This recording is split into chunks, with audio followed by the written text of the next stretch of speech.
It had to be the worst day for these giant chickens to attack here.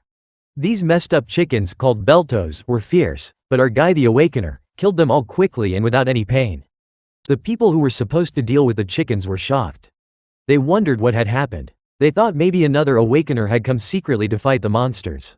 But it didn't make sense. Nobody they knew could kill so many monsters. What they didn't know was that the person who did it was Kong Cholho, who owns a small restaurant nearby. Usually, Kong stays out of fights like this, but since belto meat makes the best steaks, he killed the monsters and took meat for his kitchen. Kong was getting ready to cook when a man from the Awakener Association showed up. He had come to check if Kong was okay after the attack. Kong was fine, like always. The man was happy to hear no one got hurt. Most people had already left the area, so the damage was small. The man smelled something amazing coming from Kang's restaurant. The smell was so good he wanted to try it. He asked if the restaurant was open. Kong said yes, so the man went inside. The place was clean and nice, almost like a movie set. The man asked to see the menu. Kong told him there was no menu. The food depended on what ingredients they had that day. Today, Kong was cooking belto steak. The man got interested because the beltos were the giant chickens that had attacked earlier. He gave credit to a fighter named Gamu who had helped kill them. Kong didn't say he was the one who killed the monsters. He just thanked Gamu for clearing the area. Kong said the beltos were scary, but the meat was delicious and his customers would love it. The man was nervous because steaks are usually expensive. Kong cut the meat into perfect pieces and seasoned it simply with salt and pepper. While Kong cooked, let's talk about him a little. Almost 30 years ago, Kong woke up in a strange world full of dragons and monsters. It was hard to survive, but he got very strong, even strong enough to fight dragons. He defeated the Demon King and earned the right to return to Earth. But Earth was not the same anymore. Monsters had taken over here too, yet Kong wanted to retire and live a peaceful life. After fighting monsters for so long, he was done with all the killing. Luckily, many people on Earth had started to awaken powers. These new awakeners helped protect the world, so Kong opened a restaurant and decided to focus on cooking good food. Back to the story. Belto steak was ready. The man took a bite and was amazed. The meat was juicy and had a perfect mix of spicy and sour flavors. He joked about beltos, which had caused him trouble, ended up making him feel better with the tasty meal. He kept eating until the plate was empty. When it was time to pay, the man was surprised. The restaurant didn't charge much for first-time customers. He felt lucky to have such a great meal for almost free. It gave him energy and made him happy. He wanted to pay more, but Kong said $10 was enough. Before leaving, the man gave Kong his business card and told him to stay safe. This world was dangerous, especially for people without powers. He told Kong to evacuate if things got bad and that he could call for help anytime. Compared to a few years ago, this area was doing better now. There were more shops and markets again.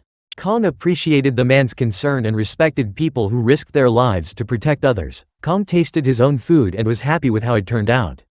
It was getting late and Kong was about to close when he decided to make a snack from some belto eggs he had. As he was thinking about how to cook the egg, the door suddenly slammed open. A man came in angrily, yelling at Kong. Kong didn't know who he was or what he wanted. From the yelling, Kong understood the man was here to take something that belonged to him. Let's go back a few hours to the market to know what happened. Many people were selling goods. Kong was shopping for ingredients to restock his kitchen. Since monsters appeared, fresh food was hard to find. Some still didn't want to eat monster meat, but others liked it because it was tasty. A seller was selling fresh belto eggs. Even the seller wasn't sure if they were really belto eggs because many monster eggs look similar. The Awakeners Association said these eggs were belto eggs. Kong wanted to be sure, so he used his special power called Detect Eyes. This power lets him see the stats and info of anything. He got this power from a silver dragon named Canes in his old world.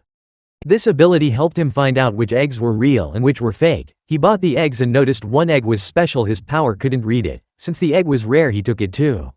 At home, he cooked a belto egg and it tasted great, reminding him of better times. The creamy, rich taste made him feel nostalgic. He looked at mysterious egg again. He knew his power couldn't read dragon eggs because dragons' powers are different.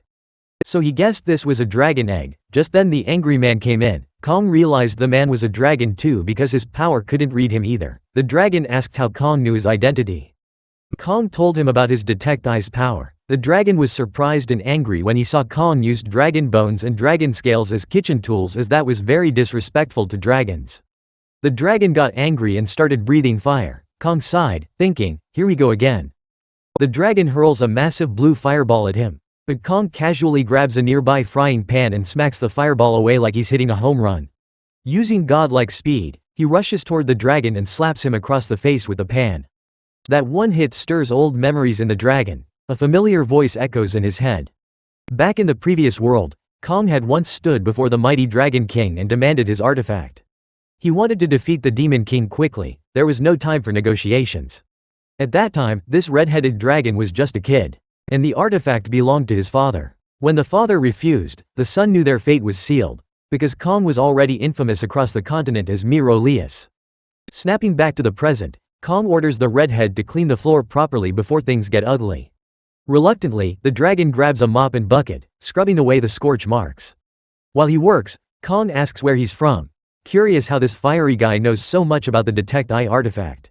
As we saw in the flashback, the dragon was born on the continent of Espan, the world where Kong once fought the Demon King. Turns out, this dragon guy crash landed in this new world through a dimensional crack. The mention of Espan brings back fond memories for Kong. It doesn't take him long to realize that the strange monsters he's been seeing lately must be from Espan.